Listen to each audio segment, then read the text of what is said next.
Bismillahirrahmanirrahim. Assalamualaikum warahmatullahi wabarakatuh. Alhamdulillah, wassalatu wassalamu ala rasulillah wa ala alihi wa sahbihi wa sallama tasliman katsira, amma ba'd. Puji dan syukur senantiasa kita panjatkan kehadirat Allah Jalla wa Ala yang telah berfirman, wa in ta'uddu ni'matallahi la tuhsuha innal insana lazalumun kafar. Dan kalaulah kalian ingin menghitung-hitung akan nikmat Allah atas kalian, la tuhsuha, niscaya kalian tidak akan mampu menghitungnya. Innal insana lazalumun kafar, sesungguhnya manusia itu pelaku kezaliman dan kekufuran. Berkat nikmat kesehatan dan kesempatan setelah hidayah taufik dari Allah Jalla wa Ala, pada malam yang berbahagia ini kita kembali berkumpul dan bertemu di rumahnya yang mulia ini di majlis tafsir Al-Quranil Azim karya Al-Imam Ibnu Katsir rahimahullah ta'ala. Maka kita memohon kepada Allah Jalla wa'ala, sebagaimana ia telah mengumpulkan kita saat ini di rumahnya yang mulia ini pada kegiatan yang utama ini, agar kembali mengumpulkan kita semua ma'an nabiyyin was-siddiqin wasyuhada'i was-salihin di dalam syurga firdausnya pada hari kiamat kala. Amin ya rabbal alamin. Salawat beserta salam senantiasa kita sanjung sajikan kepada Nabi besar kita, keluarga dan segenap sahabat-sahabat beliau yang telah bersabda, wa man salaka tariqan yaltamisu fihi ilma sahalallahu lahu bihi tariqan ilal jannah, wa ma jatama'a qaumun fi baitin min buyutillahi yatluna kitaballah wa yatadarasunahu fima bainahum illa nazalat alaihim sakinah wa ghasyiyatuhumur rahmah wa hafathumul malaikah wa dzakarahumullahu fi man 'indah. Dan barang siapa yang menempuh sebuah perjalanan dalam rangka menuntut ilmu agama, niscaya Allah akan mudahkan baginya jalan menuju syurga. Dan tidaklah ada sebagian manusia berkumpul di rumah Allah mengkaji agama Allah sesama mereka, melainkan akan turun kepada mereka, ke hati mereka, sakinah ilahi, tercurahkan untuk mereka rahmat ilahi, wa hafathumul malaikah, malaikat-malaikat Allah meliputi mereka, wa dzakarahumullahu fi man 'indah, dan Allah menyebut-nyebutkan mereka dengan pujian dan sanjungan di hadapan malaikat-malaikat yang ada di sisinya. Hadis riwayat Imam Muslim dari Abu Hurairah radhiyallahu anhu.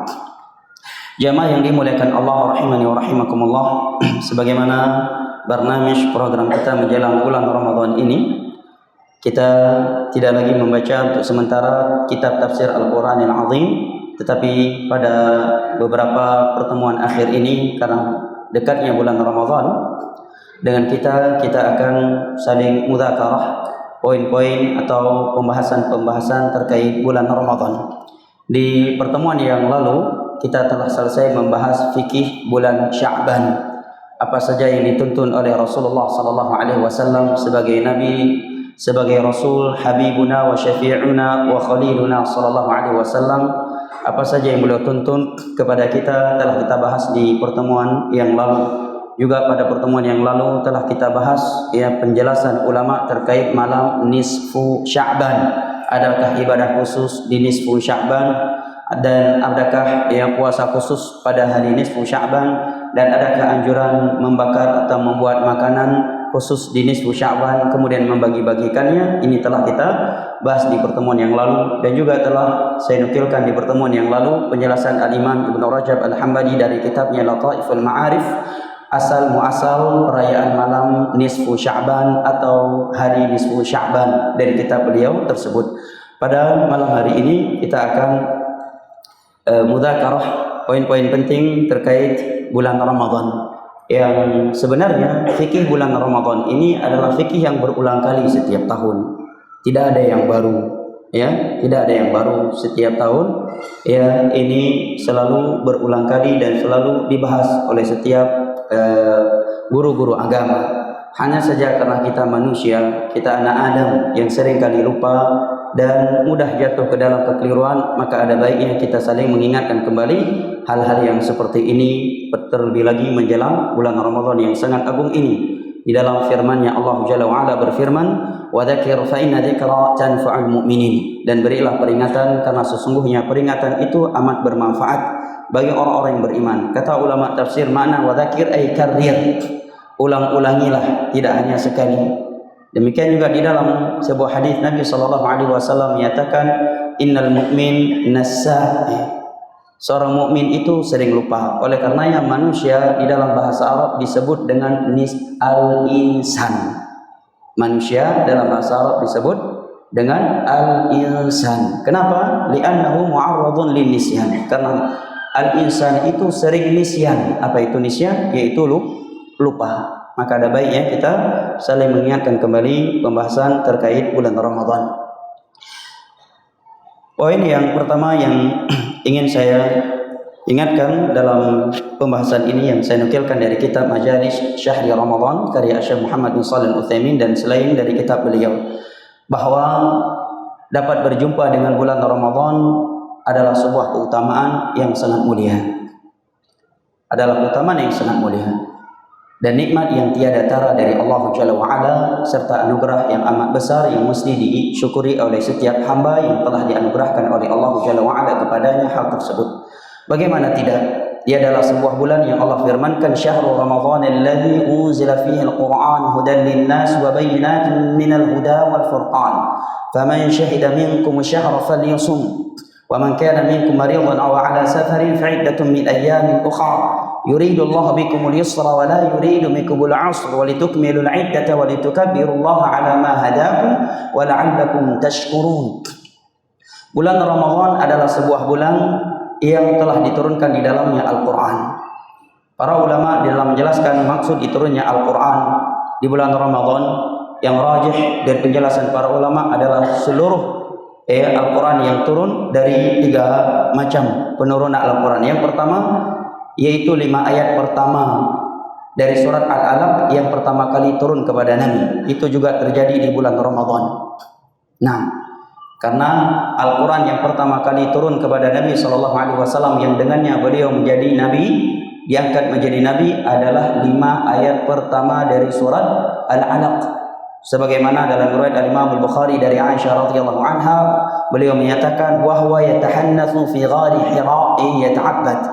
Di saat itu Nabi SAW sedang fokus beribadah dalam gua Hira menjalankan sisa syariat Nabi Ibrahim alaihi salam. Dengan itu beliau diangkat menjadi Nabi dan beliau diangkat menjadi Rasul dengan turunnya 5 ayat pertama setelah itu dari surat Al-Mudaththir. Yang kedua adalah turunnya Al-Quran dari Lauhul Mahfuz ke Baitul Izzah, ya, secara sempurna 30 juz. Ya, ini juga terjadi di bulan Ramadan karena telah disebutkan dalam riwayat Imam Ahmad dari Abdullah bin Abbas radhiyallahu anhuma, karena telah turun Al-Quran dari Lauhul Mahfuz secara sempurna 30 juz ke Baitul Izzah. Nah, yang ketiga adalah turunnya Jibril alaihissalam di setiap bulan Ramadan mentadaruskan Al-Quran bersama Nabi SAW. Dan pada Ramadan terakhir Nabi bertadarus Al-Quran dengan Jibril alaihissalam sebanyak 2 kali, sebagaimana dalam riwayat Al-Imam Al-Bukhari dari Abdullah bin Abbas radhiyallahu anhuma. Inilah yang dimaksud dengan syahrul Ramadan alladzi unzila fihi Al-Quran. Syahrul Ramadan adalah bulan yang diturunkan di dalamnya Al-Quran. Syahrul Ramadan alladzi unzila fihi Al-Quran hudan linnas, sebagai petunjuk untuk seluruh manusia. Wa bayyinatin minal huda wal furqan. Al-Quran adalah kitab yang menjelaskan segala sesuatu yang dibutuhkan oleh manusia, baik secara tersurat ataukah secara tersirat. Semuanya ada di dalam Al-Quran. Hanya saja dipahami oleh orang yang memahaminya dan tidak dipahami oleh orang yang tidak memahaminya. Wal furqan, dan Al-Quran, dengan Al-Quran seseorang dapat membedakan kebenaran dan kebatilan. Maka barang siapa yang bertemu dengan bulan Ramadan, maka hendaknya dia melaksanakan ibadah puasa. Ini diantara ayat yang menerangkan kepada kita keutamaan bulan Ramadan. Adapun dari hadis-hadis Nabi SAW, maka sangatlah banyak. Di antaranya Nabi SAW bersabda, "Idza jaa Ramadan futihat abwabul jannah wa ghulliqat abwabun niran wa suffidatis syayatin." Apabila bulan Ramadan datang, maka pintu-pintu syurga Allah bukakan secara lebar. Allah bukakan dan Allah tutupkan pintu-pintu neraka, serta Allah belenggukan setan-setan. Apa maksud syaitan itu terikat dan dibelenggukan? Banyak penjelasan dari kalangan ulama. Di antaranya ada yang menyatakan dia diikat, tetapi bukan berarti dia tidak mampu memberikan bisikan yang jelek. Karena Nabi tidak menyatakan syaitan tidak mampu memberi bisikan di bulan Ramadan. Beliau hanya menyatakan syaitan dibelenggukan. Nah, pendapat yang kedua menyatakan bahawa ini maksud dengan sufidati syayatin, dibelenggukan syaitan, di mana gangguan dia di bulan Ramadan tidak sedahsyat di selain bulan Ramadan. Dan itu dapat dirasakan oleh setiap mukmin, di mana di bulan Ramadan dia lebih mudah melakukan ketaatan kepada Allah ketimbang di selain bulan Ramadan. Tapi kalau rupanya di bulan Ramadan kok justru lebih sulit beribadah kepada Allah ketimbang di selain bulan Ramadan, berarti bukan setan yang selama ini salah, tetapi dirinya yang memang kayak setan. Ya, karena dalam Al-Quran Allah sebutkan setan itu dari dua jenis, min syayatinil insi wal jin, dari kalangan manusia atau kalangan jin. Berarti selama ini kita menyalahkan setan, mungkin kita agak zalim sama setan. Rupanya yang setan bukan setan, rupanya diri kita. Ya. Karena kalau di bulan Ramadan aja lebih sulit beribadah kepada Allah, berarti kan bukan setan yang selama ini membuat kita sulit beribadah, tetapi memang diri kita sendiri. Karena Allah berfirman, innan nafsa la'annaratun bisu'i illa ma rahima rabbi. Sesungguhnya jiwa manusia itu suka memerintahkan manusia kepada yang buruk, kecuali jiwa-jiwa yang dirahmati oleh Allah Jalla wa'ala. Dan dirahmati oleh Allah adalah orang-orang yang beriman, beramal saleh di atas keikhlasan kepada Allah Jalla wa'ala dan sesuai dengan tuntunan Nabi SAW. Di dalam hadis yang lain disebutkan dalam riwayat Imam Ahmad dari Abu Salamah dari Sa'ad bin Abi Waqqas radhiyallahu anhu, dari Talha bin Abdullah. Beliau menceritakan bahawa di masa Nabi SAW ada dua orang dari Yaman datang ke Madinah. Maka Nabi SAW menyatakan, man yakfinihim, siapa yang mau mewakilkan saya untuk menjamu mereka. Ini salah satu dari keluhuran akhlak Nabi kita SAW. Ketika beliau tidak punya kemampuan untuk menjamu tamu, maka beliau meminta dari sahabatnya untuk menjamu tamu beliau. Dan ini bukan hal yang tabu, justru ini adalah akhlak yang mulia. Dan itu terjadi pada diri Nabi bukan sekali atau dua kali. Bahkan juga dalam riwayat Imam Muslim dari Abu Hurairah radhiyallahu anhu, Nabi pernah didatangi oleh seorang tamu dan di rumah Nabi tidak ada sesuatu yang bisa beliau hidangkan untuk tamu itu. Maka beliau menyampaikan kepada para sahabatnya, siapa yang mau menjamu tamu saya. Maka sebagiannya berdiri menyatakan, aku wahai Rasulullah. Padahal dia adalah orang yang paling miskin dan di rumahnya tidak ada makanan kecuali bubur anak bayinya yang kemudian diolah menjadi hidangan untuk tamu tersebut. Baik. Ini bukan hal yang tabu. Jika kita punya tamu, qadarullah kita nggak punya kemampuan, nggak punya uang, atau kita lagi nggak di tempat, kita telepon sahabat kita. Tolong yang muliakan tamu saya, dia ini nomornya, tolong dia ajak makan dan seterusnya. Ini bukan tabu. Justru ini merupakan keluhuran akhlak mulia Nabi kita SAW yang hendaknya kita contoh dan kita teladani. Nabi SAW berkata kepada sahabatnya, siapa yang mau menjamu dan memuliakan dua orang ini. Mereka datang ke Madinah dan kedua-duanya Islam di waktu yang sama. Islamnya bareng. Maka dalam riwayat Imam Ahmad disebutkan bahawa dua sahabat yang mulia ini yang baru masuk Islam sehari-harinya tinggal di rumah sahabat Nabi yang bernama Talha bin Abdullah. Talha bin Abdullah menyatakan kedua-duanya semangat beribadah, hanya saja salah satu dari keduanya jauh lebih semangat. Satunya lebih semangat ibadahnya, salat malamnya, puasa sunnahnya, salat sunnahnya lebih perfect, lebih ekstra daripada satunya lagi. Kemudian tak lama kemudian salah satu dari keduanya mati syahid di sebuah medan jihad, yang syar'i. Kemudian 1 tahun setelah yang meninggal di medan jihad ini, yang pertama ini meninggal, 1 tahun setelah itu meninggal yang satunya lagi, yang tidaklah lebih bagus ibadahnya daripada yang pertama. Kemudian setelah itu aku mimpi, kata sahabat Talha bin Abdullah. Ini mimpi sahabat Talha bin Abdullah, kemudian beliau paparkan kepada Nabi untuk dibenarkan ataukah tidak. Karena mimpi dalam Islam bukan sebagai sumber hukum. Mimpi dalam Islam bukan sebagai sumber hukum, kecuali mimpi para nabi dan para rasul, karena mimpi para nabi dan para rasul adalah wahyu dari Allah Jalla wa Ala. Sedangkan mimpi dari manusia itu ada 3. Ya, terbagi menjadi 3 kata para ulama. Yang pertama ahdathul ahlam. Ya, adalah bisikan-bisikan di dalam tidur. Karena terlalu banyak menghayal sebelum tidur, akhirnya terbawa dalam mimpi. Ini namanya ahdathul ahlam. Ya, dalam mimpinya dia bisa terbang karena memang sebelum tidur suka nonton Power Rangers atau Satria Baju Hitam. Ya. Yang kedua, dia adalah nafsu syaitan, bisikan-bisikan syaitan untuk melakukan pelanggaran-pelanggaran syariat agar dia jatuh ke dalam akidah yang bertentangan dengan Al-Quran dan hadis, atau melakukan ibadah-ibadah yang sama sekali tidak ada tuntunan dari Nabi SAW. Yang ketiga, dia juz'un min sittina nubuwah, 1 dari 60% kenabian. Maksudnya kata para ulama, di masa Nabi masih hidup, sesuatu itu terbongkar yang manusia tidak mengetahuinya adalah dengan turunnya wahyu dari Allah berupa ayat Al-Quran atau wahyu yang turun kepada Nabi selain Al-Quran. Setelah masa Nabi adalah dengan mimpi, tetapi itu 1% dari 60% kenabian. Dari sisi itu maksudnya. Ya, 1 dari 60% kenabian. Oleh karenanya para ulama tidak pernah menjadikan mimpi sebagai sumber hukum, ya, sebagai tolak ukur atau untuk pembenaran, apalagi untuk memastikan, kecuali dia sebagai istiqnas. Itu pun dilihat siapa yang mimpi dengan mimpi tersebut. Nah, Talha bin Abdullah di dalam mimpinya melihat bahwa orang yang mati terakhir justru lebih duluan masuk surga ketimbang sahabatnya yang lebih duluan meninggal daripada dia, dimati syahid lagi, dan ibadahnya lebih banyak daripada dia. Beliau terkejut, maka beliau menyampaikan kepada sahabat-sahabat Nabi, sehingga cerita itu sampai kepada Nabi. Maka Nabi menyatakan, amin syai'in ta'jabun, kenapa kalian agak menganggap aneh kejadian ini? Memang agak membuat para sahabat sedikit heran, ya kan? Mestinya yang duluan masuk surga yang mana?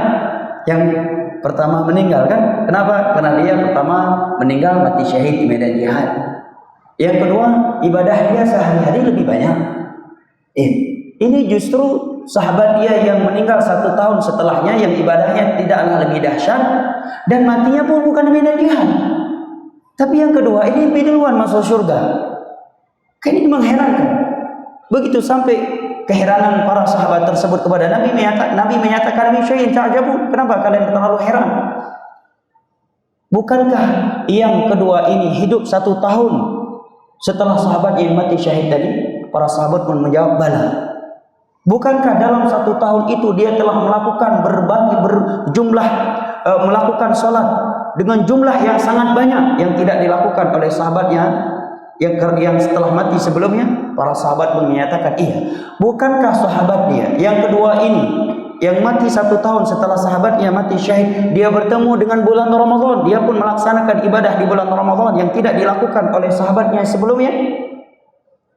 Para sahabat menjawab, bala ya Rasulullah. Maka Nabi menyatakan, la huwa la bainahuma fil jannati ab'ad bainal masjid bainas samai wal ardh. Sungguh jarak di antara mereka berdua di dalam surga antara langit dan bumi.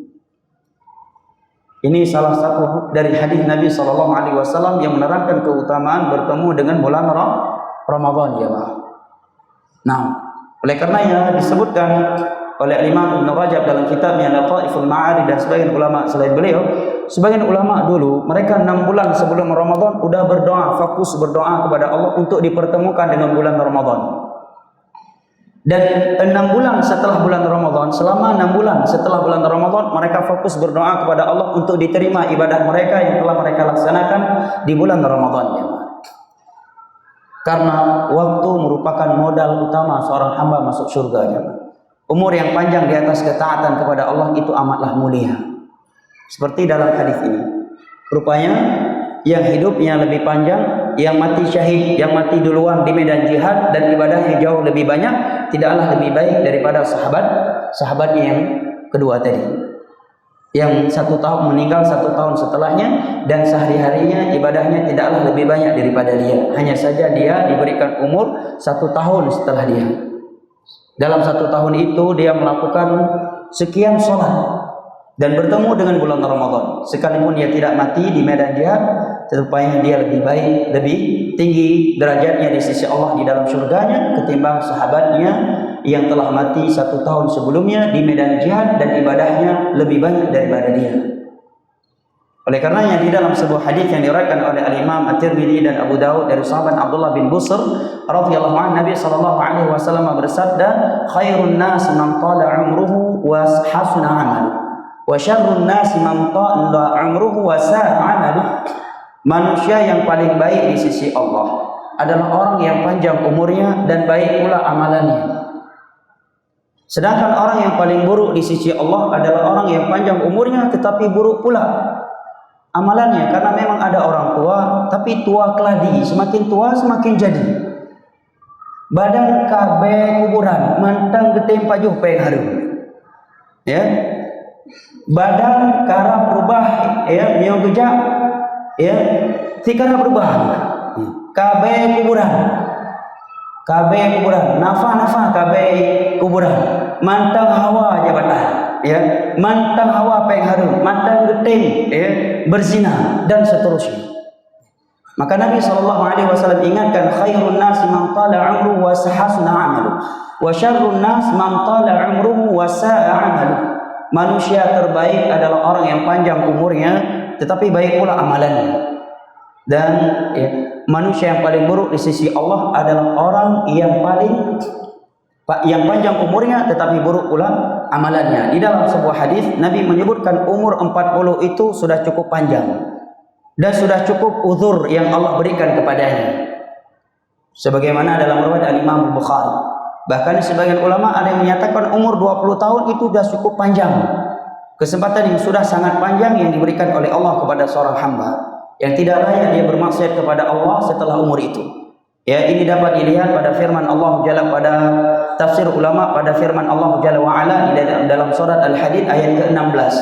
Allah berfirman, "Alam ya'ni lil ladzina amanu an takhsha qulubuhum li dzikrillah wa ma nazala minal haqq wa la takunu kal ladzina utul kitaba min qabl fa tala 'alaihimul amadu fa qasat qulubukum wa katsirun minhum fasiqun." Atau pada firman Allah dalam surat Fatir, "Awalam nu'ammirkum ma yatadzakkaru fihi man tadzakara wa ja'akumun nadhir." Bukankah aku telah memberikan kepada kalian umur yang sudah cukup sebagai peringatan untuk kalian dan telah datang kepada kalian peringatan dari kami? Sebagian ulama menyatakan umur yang sudah cukup sebagai peringatan dari Allah, ada yang menyebutkan 20 tahun. Apabila seorang sudah punya umur 20 tahun, sudah enggak layak lagi dia membangkang kepada Allah, menjauh dari Allah Jalla wa Ala, apalagi lebih dari itu. Dan ini perlu kita tanamkan kepada anak-anak kita, jamaah yang dimuliakan Allah. Karena sebagian anak kaum muslimin jika mi hana yang kawin lam, ia matai pajuh bu rah masa le urang si hana yang kawin lam, desa yang ji pubu tanggung le urang si. Ikira lagi. Ini kondisi sebagai generasi micin di zaman sekarang. Dia merasa kalau belum nikah, masih tinggal sama orang tuanya, masih dalam tanggung jawab orang tuanya, masih dalam nafkah orang tuanya, dia kira dosa yang dia lakukan itu orang tuanya yang bertanggungjawabkannya. Dia tidak akan bertanggungjawabkannya. Itu kesan dari tingkah laku sebagian generasi micin atau generasi milenial. Padahal semenjak orang berumur balik sampai matinya, dia sendiri akan mempertanggungjawabkan seluruh apa yang telah dia lakukan di dunia ini.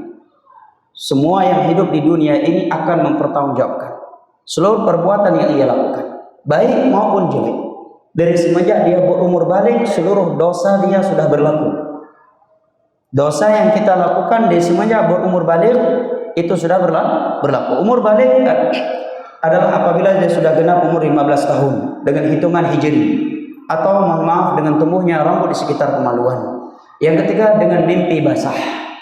Kalau dia wanita ditambah dengan yang keempat sudah terjadi haid. Apabila salah satu dari 4 ini telah terjadi, maka dia telah dikatakan balik seluruh dosa yang ia lakukan, dia akan mempertanggungjawabkannya sendiri, walaupun dia masih tinggal sama orang tuanya. Ini perlu kita tanamkan kepada anak-anak kita sehingga mereka dewasa.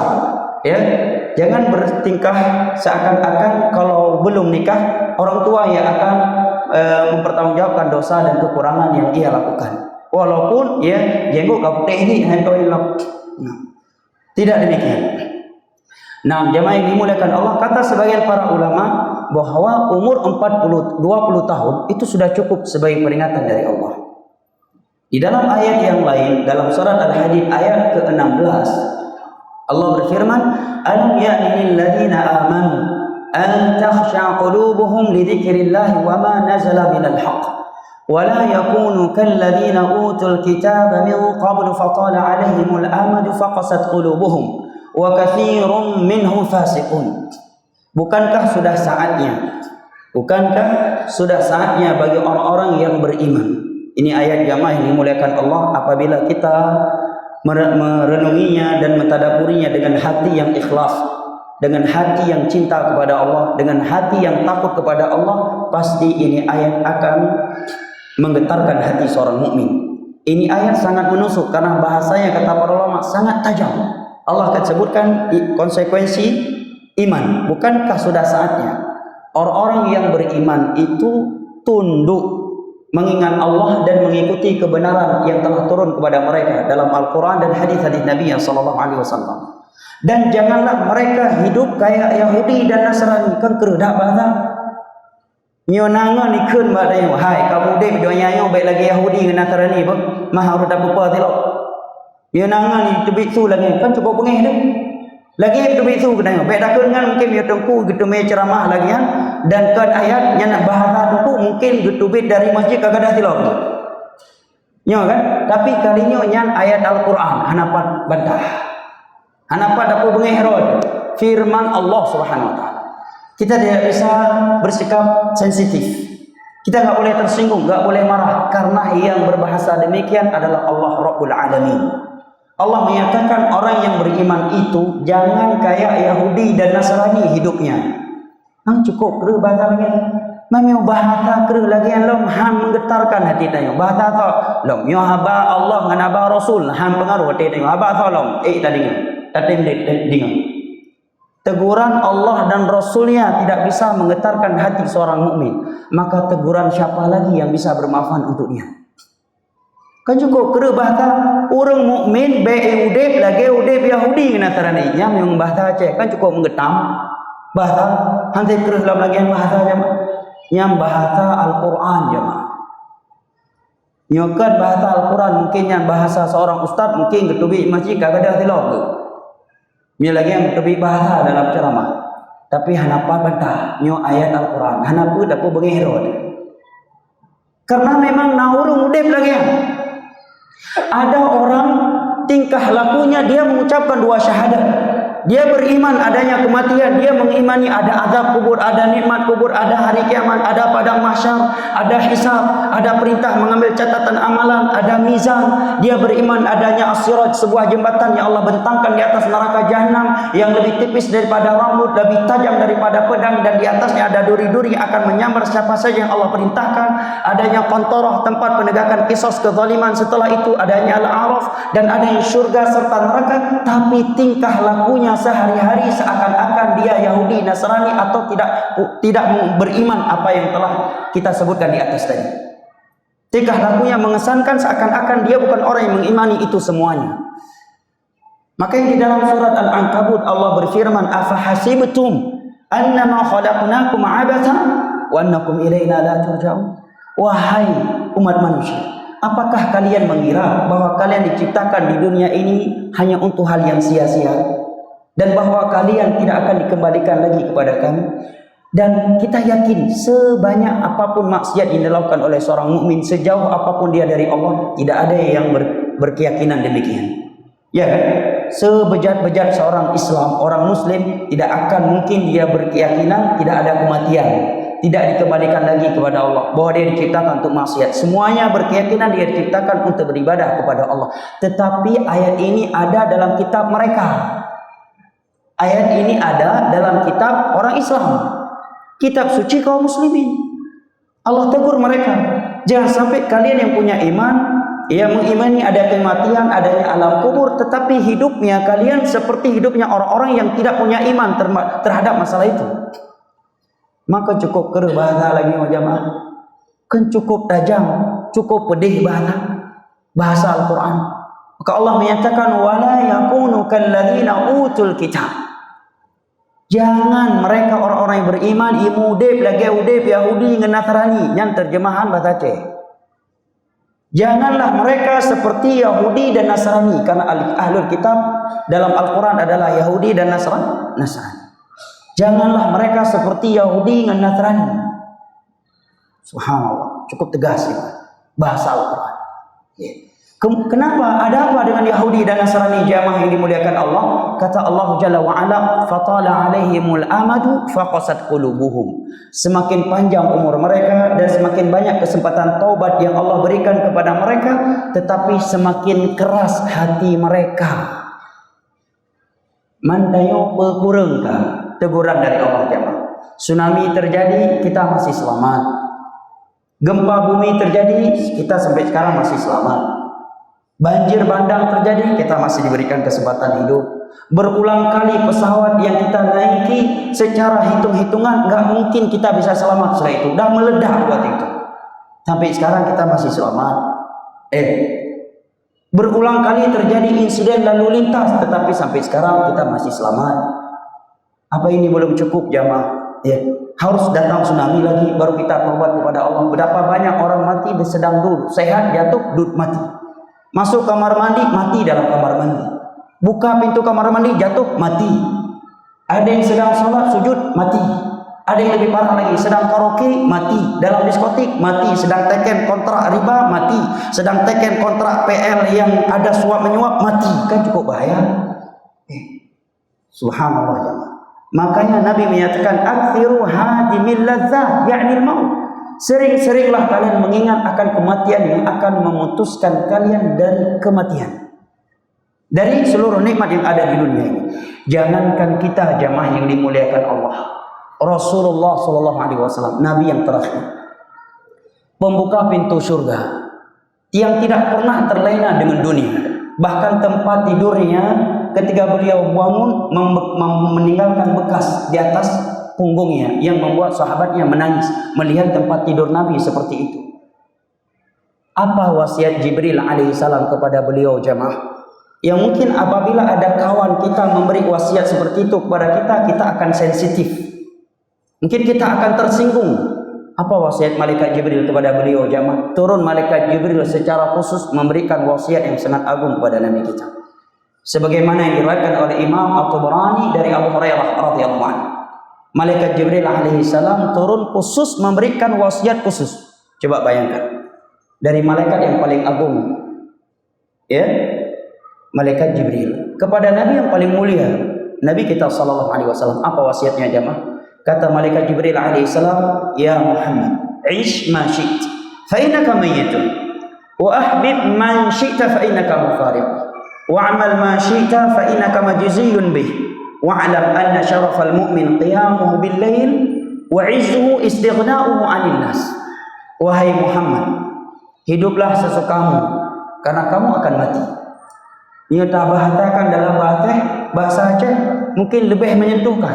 Kamu deh gigi bayang galau kah mati, drog mati.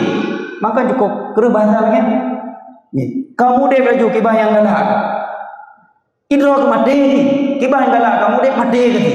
Maka cukup kira bahasa lagi. Ish ma syi'ta fa innaka mayyitun. Hiduplah sekendakmu, engkau pasti mati. Ini dari siapa jemaah? Dari malaikat Jibril. Kepada siapa? Kepada Nabi Allah yang akan membukakan pintu surga buat kita. Yang pernah sholat malam 1 rakaatnya menyelesaikan Al-Baqarah, An-Nisa, kemudian Ali Imran, karab nangis. Igadanya mungkin ya witir paling tiga lebor kan. Nyanti langganan tetap inna a'taina kal kautsar. Merpak nasihat lain kau tersinggung. Belum kurang ibadah selamanya Nabi nasihat lagi. La haula wala quwwata illa billah. Terkadang karena hati kita yang kurang jujur, kurang bersih jamaah, sehingga kita merasa berat menerima nasihat. Lihat Nabi kita, apakah beliau mengcounter nasihat malaikat Jibril? Apakah beliau berkata, wahai Jibril, apakah saya kurang bertakwa kepada Allah? Enggak. Apakah saya kurang beriman kepada Allah, wahai Jibril, sehingga engkau memberikan nasihat seperti itu? Enggak. Beliau terima dengan penuh adab. dengan penuh akhlak mulia. Sami'na wa ata'na. Karena kebaikan tidaklah disikapi kecuali dengan kebaikan. Yang kedua, nasihat malaikat Jibril, ahbib man syi'ta fa innaka mufariq.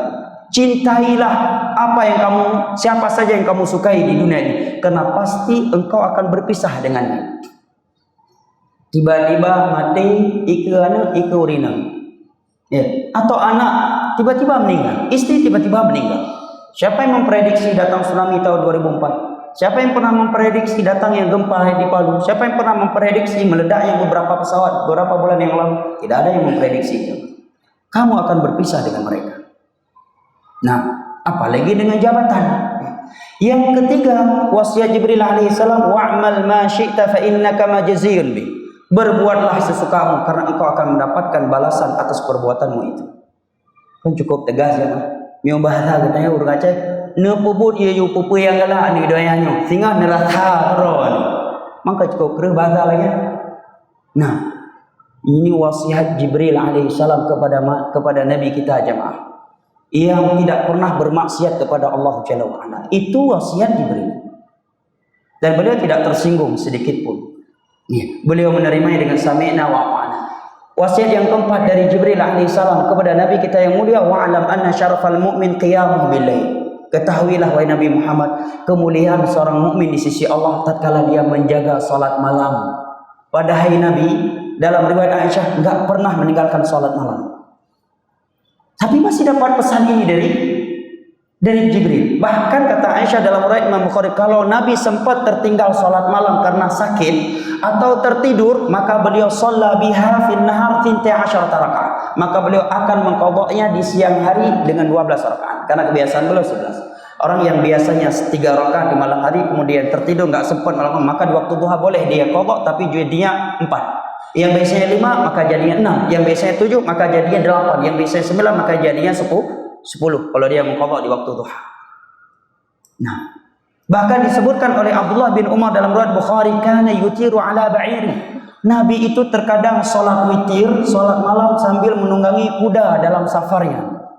Dalam safar sedang menunggangi kuda, Nabi jaga salat malam dengan cara imam menggerak-gerakkan ya kepala seperti ini. Makanya para ulama sebutkan orang yang sedang nyetir pun bisa salat malam kalau dia dalam safar. Apalagi kalau jalannya lurus. Karena imam itu hanya sedikit. Bukan begini ya. Yang gini mumpah itu. Dan itu bukan imam. Ya. Imam itu sedikit begini. Allah. Bisa. Ya, guru kami Syekhuna Abdul Rahman Al-Adini kalau safar haji umrah, beliau sambil nyetir mobil selalu melakukan salat sunnah di atas pesawat. Yang Nabi kata mau jamaah, merupakan wasiat lagi yang dari malaikat. Padahal Nabi kita enggak pernah meninggalkan salat malam. Dan sekali mulai pun salat malam, kata Aisyah, hatta tatafattar qadamah, bengkak kaki Nabi, pecah-pecah kaki Nabi karena panjangnya salat malam Nabi. Tapi matang merupakan wasiat dari Jibril, kemuliaan seorang mukmin tatkala dia menjaga salat malam. Mungkin menyatanya merupakan nasihat dari Tuhan. Pat depa long hanang salat malam. Kanang apa yang mengirau. Pada orang beri nasihat ke dia dengan cinta ke dia, kerana perhatian. Ya, pada pelong hanang salat malam. Pada orang yang binatang hanang menuduh Nasihat itu simbol cinta dan perhatian jamaah yang dimuliakan Allah. Bukan simbol suudzon. Dia simbol cinta dan perhatian dari saudara kita terhadap kita, bukan karena dia berburuk sangka kepada kita. Pesan malaikat Jibril alaihissalam yang terakhir dalam hadis ini, wa izzuhu istighna'uhu 'anil nas. Dan kemuliaan seorang mukmin di sisi manusia tatkala dia tidak suka meminta-minta kepada manusia. Nya wasiat Jibril alaihissalam kepada siapa jamaah dimuliakan Allah, kepada orang yang akan membukakan pintu syurga buat kita di hari kiamat, kepada orang yang seumur hidupnya tidak pernah bermaksiat kepada Allah, kepada seorang hamba yang akan diberi izin oleh Allah untuk memberi syafaat di padang mahsyar di saat seluruh nabi dan para rasul angkat tangan tidak berani memohon kepada Allah untuk disegerakan hisab. Hanya Nabi Muhammad yang diberikan izin oleh Allah untuk meminta syafaat al-kubra di padang mahsyar untuk mensegerakan hisab manusia. Ini wasiat Jibril kepada beliau jamaah yang dimuliakan Allah. Kenapa jamaah? Karena waktu sudah habis. Baik, karena waktu sudah habis, saya kira sampai di sini. Mudah-mudahan apa yang telah kita simak pada malam yang berbahagia ini bermanfaat, dan semoga Allah Jalla wa'ala yang telah mempertemukan kita di rumah yang mulia ini kembali mempertemukan kita di bulan Ramadan nanti dan di dalam surga firdausnya di hari kiamat kala. Amin ya rabbal alamin. Wa sallallahu ala nabiyyina Muhammad wa ala alihi wa sahbihi wasallam, wa akhiru da'wana alhamdulillahi rabbil alamin. Wassalamu alaikum warahmatullahi wabarakatuh.